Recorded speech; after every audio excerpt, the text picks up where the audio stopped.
നിയമം നാട്ടിലുള്ളത് നടപ്പിലാക്കാൻ. എല്ലാ നിയമവും ഒറ്റയടിക്ക് നടപ്പിലാക്കി ഇരുമ്പ് ചട്ടയ്ക്കുള്ള ആക്കണമെന്നുള്ള അഭിപ്രായം എനിക്കില്ല. അധികാരവും നിയമവും വളരെ കുറച്ചേ പ്രയോഗിക്കാവുള്ളൂ. നിവർത്തിയില്ലാത്ത സ്ഥലത്ത് മാത്രമേ പ്രയോഗിക്കാവുള്ളൂ. പക്ഷേ നിവർത്തി കെടുന്ന ഒരു സാഹചര്യം വന്നതുകൊണ്ട് തന്നെ എഗ്രിമെന്റ് പീരീഡ് കഴിഞ്ഞ് മുന്നോട്ട് വർക്ക് തീർക്കാതെ മുന്നോട്ട് പോയാൽ പ്രിയപ്പെട്ട സഹപ്രവർത്തകരെ, കോൺട്രാക്ടർമാരെ, നമുക്ക് നടപടിയിലേക്ക് പോകേണ്ടി വരും. എഗ്രിമെന്റ് പീരീഡ് കഴിഞ്ഞിട്ട് മാസങ്ങളോളം വർഷങ്ങളോളം വർക്ക് ചെയ്യാതെ പൂർത്തിയാക്കാതെ മുന്നോട്ട് പോകാനാണ് ഭാവമെങ്കിൽ നമുക്ക് നിയമപരമായിട്ടുള്ള നടപടികൾ സ്വീകരിക്കേണ്ടി വരുമെന്ന് വളരെ വിനയപുരസരം പറയുകയാണ്. നിവർത്തികേട് കൊണ്ട് പ്രതിപക്ഷത്തായിരുന്നപ്പോഴേക്കും ഒരു വനിതാ കൗൺസിലറുടെ നിരന്തരമുള്ള വേദനയും കണ്ണുനീരും കണ്ടുകൊണ്ട്, ഒരു കോൺട്രാക്ടറുടെ ബുദ്ധിമുട്ടിക്കുന്നത് കണ്ടുകൊണ്ട് ഭരണസമിതി വന്നതിന് ശേഷം ആ കോൺട്രാക്ടറെ ബ്ലാക്ക് ലിസ്റ്റിൽ പെടുത്താൻ തീരുമാനിച്ചു.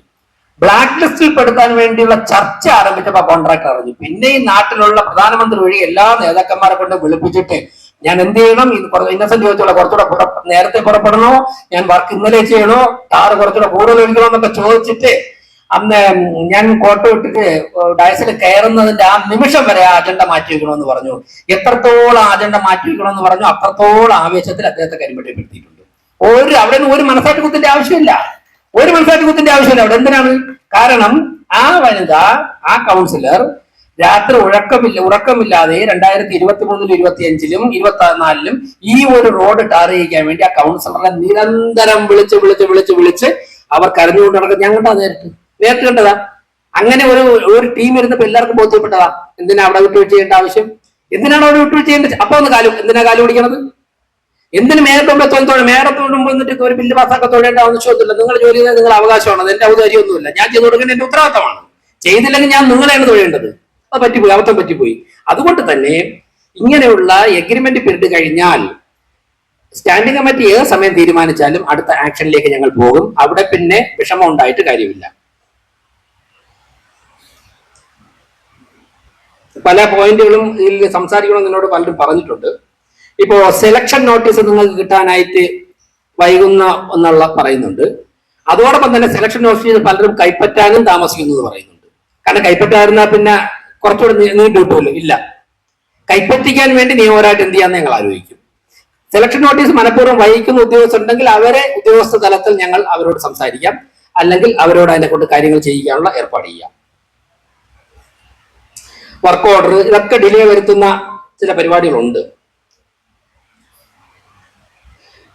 മറ്റൊന്ന്, ചെയ്തു പോകുന്ന സമയത്ത് റിവേഴ്സ്ഡ് എസ്റ്റിമേറ്റ് മിക്കവാറും വരും. കാരണം കൗൺസിലർമാര്, ഞാൻ ഉൾപ്പെടെയുള്ളവരുടെ എസ്റ്റിമേറ്റ് എടുത്തതിന് ശേഷം തുടങ്ങുമ്പോഴേക്ക് അപ്പുറത്തൂടെ ഒരു 5 മീറ്റർ, അത് സ്വാഭാവികമാണ്. അവർ ജനപ്രതിനിധികളാകുമ്പോഴേക്ക് വോട്ട് കിട്ടുന്ന മേഖലയിൽ നിന്ന് ആവശ്യപ്പെട്ട് കഴിഞ്ഞാല് നമുക്ക് കണ്ണടയ്ക്കാൻ സാധിക്കില്ല. അപ്പൊ റിവേഴ്സ്ഡ് എസ്റ്റിമേറ്റിന്റെ കൂടെ നമ്മൾ പരിശ്രമിക്കും. അപ്പൊ എല്ലാ കൗൺസിലർമാരും എന്റെ അടുത്ത് വരും, മുൻമേയറെടുത്ത് പോകും. ചിലയിടത്തൊക്കെ നമ്മൾ കണ്ണടക്കേണ്ടി വരും. പക്ഷേ ചെയ്യണമെന്നും പറയുന്നില്ല, അതൊക്കെ ചെയ്യാനായിട്ട് അനുവാദമുള്ള കാര്യം തന്നെ. ദയവേത് അതിന്റെ പേരിലിട്ട് കഴിപ്പിക്കരുത്.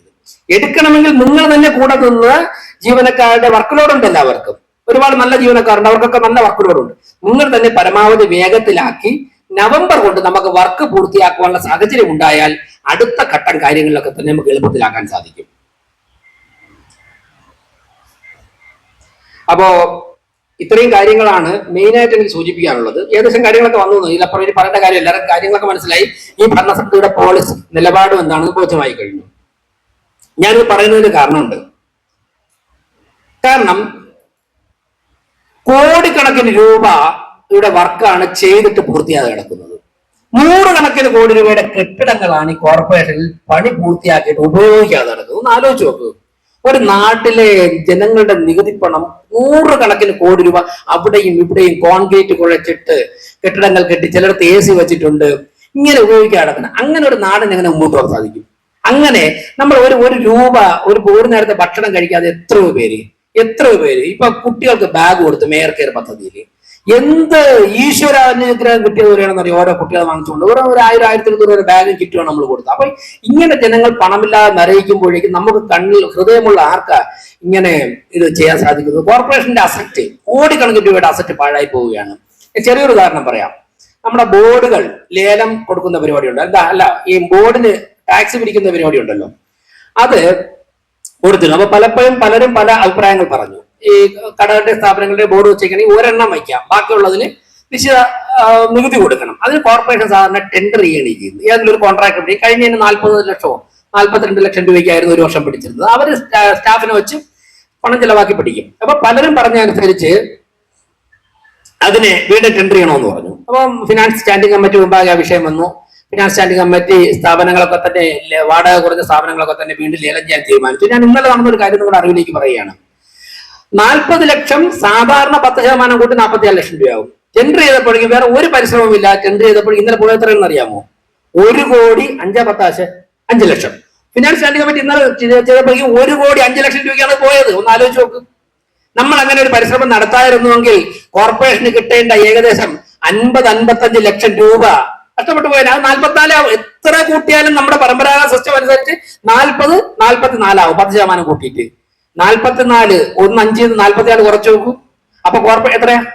56. ഒന്ന് ആലോചിച്ച് നോക്ക്. 56 ലക്ഷം 40 ലക്ഷം രൂപ കൊടുത്തുകൊണ്ടിരുന്നത് ഒറ്റയടിക്ക് 50-60%, 50 അല്ലേ 100%, 100%, 100 100%ത്തിൽ കൂടുതൽ വർധനമാണ്. ആലോചിച്ച് നോക്കിയ. ഞാൻ ചോദിക്കട്ടെ, ഇത്രത്തോളം അസറ്റ് ഉള്ള ഒരു കോർപ്പറേഷൻ എങ്ങനെ പോയാൽ മതിയാവോ? ഈ ഒരൊറ്റ ഉദാഹരണമാണ് ഞാൻ പറഞ്ഞത്. ഒരുപാട് ഡെപ്യൂട്ടിമാർക്ക് ഒരുപാട് പറയാൻ കാണുന്നില്ല. അവർ ഒരുപാട് ലേലം നടത്തിയിട്ടുണ്ട്. എല്ലാം തുക കൂടുതൽ കിട്ടിയതാണ് ഞാൻ അറിഞ്ഞത്. ചിലര് ബുദ്ധിപൂർവ്വം ഇരിപ്പുണ്ട്, വിളിക്കാതിരിപ്പുണ്ട്, എല്ലാവരും കൂടെ ചേർന്നിട്ട് ഇരിപ്പുണ്ട്. അത് ഓഫറിൽ വരുമ്പോൾ എടുക്കാറുണ്ട്. നോക്കാം നമുക്ക്. അങ്ങനെയൊക്കെ എളുപ്പം എടുത്തിട്ട് പോകില്ല. അത് നമുക്ക് നോക്കാന്നേ. കോർപ്പറേഷൻ എന്തായിട്ട് ഇരിക്കാമല്ലോ. കോർപ്പറേഷൻ ഒരു പോയിന്റ് ഓഫ് സർവീസ് മെഷീനും വെച്ചിട്ട് പാവങ്ങളുടെ 10 പേർക്ക് ജോലിയും കൊടുത്ത് അതും കൂടെ തുടർന്ന് കിട്ടിയാൽ മതി. കിട്ടണല്ലാവത്തല്ലോ. അങ്ങനെ ഓഫറിൽ എടുക്കാത്തോണ്ടല്ല, എല്ലാവരും വന്നിരുന്നു. എല്ലാവരും വന്ന് എല്ലാ വില്ലാളി വീരന്മാരും വന്ന് ചുറ്റിക്കിറക്കി നോക്കിയിട്ട് കോർപ്പറേഷൻ പറ്റിക്കുകയാണെന്നുണ്ടെങ്കിൽ നഷ്ടപ്പെടാനില്ലാത്തവർ കിട്ടുന്ന എല്ലാ ബോണസ് എന്നുള്ള നിലയ്ക്ക് കോർപ്പറേഷൻ സ്വന്തമായിട്ടൊക്കെ പിരിക്കാന്നേ. ഒരു മെഷീൻ വെച്ച് കഴിഞ്ഞാൽ ഡയറക്റ്റ് കോർപ്പറേഷൻ അക്കൗണ്ടിൽ ബാങ്കുകാരാണെന്ന് കയറി ഇറങ്ങി യാതൊരു ചെറിയ അക്കൗണ്ട് തന്നാൽ എന്ന് പറഞ്ഞിട്ട് അപ്പൊ അവരെന്നെ മെഷീൻ കൊണ്ടുവരും. നമ്മൾ യൂണിഫോമായിട്ട് 4 പോസ്റ്റ് ചെയ്താൽ പോരെ. നമുക്ക് നോക്കാം അങ്ങനെയൊക്കെ. അപ്പോ ഇന്നലെ നടന്ന ഒരു ചെറിയ സംഭവമാണ് ഞാൻ പറയുന്നത്. ഞാൻ ദീർഘിപ്പിക്കുന്നില്ല. നമ്മുടെ ജനറൽ പോളിസി എല്ലാവർക്കും മനസ്സിലായി കാണുമല്ലോ. ഇത്രയും ഞങ്ങൾ ഉദ്ദേശിച്ചിട്ടുള്ളൂ. അപ്പോ സംഘടനകളുണ്ട്, കോൺട്രാക്ടർമാരുടെ സംഘടന, നിരവധി സംഘടനാ നേതാക്കന്മാർ എന്നെ കാണാൻ വന്നു. നല്ല സംഘടനാ പാരമ്പര്യം, പൊതുപ്രവർത്തന പാരമ്പര്യം ഉള്ളതൊക്കെ തന്നെയാണ്. അവരെ ബഹുമാനിക്കുന്നു. അവർ പറയുന്ന കാര്യങ്ങൾ മുഖവിലേക്ക് എടുക്കുന്നു. ഇനിയും ശക്തമായ സംഘടനാ പ്രവർത്തനം കോൺട്രാക്ടർമാരുടെ ഇടയിൽ നടക്കണം. പുതിയ പുതിയ സംഘടനകൾ ഉണ്ടാകണം. പുതിയ പുതിയ കോൺട്രാക്ടർമാർ നമ്മുടെ നാടിന്റെ പല ഭാഗത്തുനിന്നും ഇതിലേക്ക് വരണം.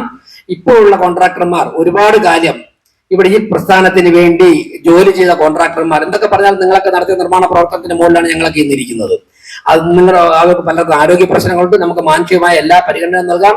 മേയറായതിനു ശേഷം വിവാഹം പ്രശ്നമായിട്ട് ബന്ധപ്പെട്ട്, അസുഖമായിട്ട് ബന്ധപ്പെട്ട് എന്റെ അടുത്ത് വന്നിട്ടുള്ള എല്ലാ കത്തുകളും, എന്റെ ശ്രദ്ധയിൽ വന്നിട്ടുള്ള എല്ലാ കത്തുകളും ഓൺ ഫണ്ട്, അവർ പറയുന്ന തരത്തിൽ, ഓൺ ഫണ്ട് ആണെങ്കിൽ ഓൺ ഫണ്ട്, അതുപോലെ തന്നെ മറ്റു തരത്തിൽ ഏതെങ്കിലും സ്പീഡൊക്കെ വേണം, എല്ലാ കാര്യങ്ങളും ആത്മാർത്ഥമായിട്ട് ചെയ്തു കൊടുക്കാൻ പരിശ്രമിച്ചിട്ടുണ്ട്. ഇനിയും അത്തരത്തിൽ മാനുഷികപരമായിട്ടുള്ള എന്ത് കാര്യം നിങ്ങൾ വന്നു കഴിഞ്ഞാലും ചെയ്തു തരാൻ വേണ്ടി 100% ഞങ്ങൾ പ്രതിജ്ഞാബദ്ധരാണ്. എവിടെയെങ്കിലും നിങ്ങളുടെ അനാവശ്യമായിട്ട് കൗൺസിലർമാർ നിങ്ങളെ ബുദ്ധിമുട്ടിക്കുന്നുണ്ട്, ഉദ്യോഗസ്ഥർ ബുദ്ധിമുട്ടിക്കുന്നുണ്ട്, വന്ന് പറഞ്ഞു കഴിഞ്ഞാൽ ചെയ്തു തരാൻ തയ്യാറാണ്. അങ്ങനെ ഒറ്റക്കെട്ടായി ഒരുമിച്ച് നിന്നുകൊണ്ട് നമുക്ക് മുന്നോട്ട് പോകാനാണ് സൂചിപ്പിക്കാനുള്ളത്.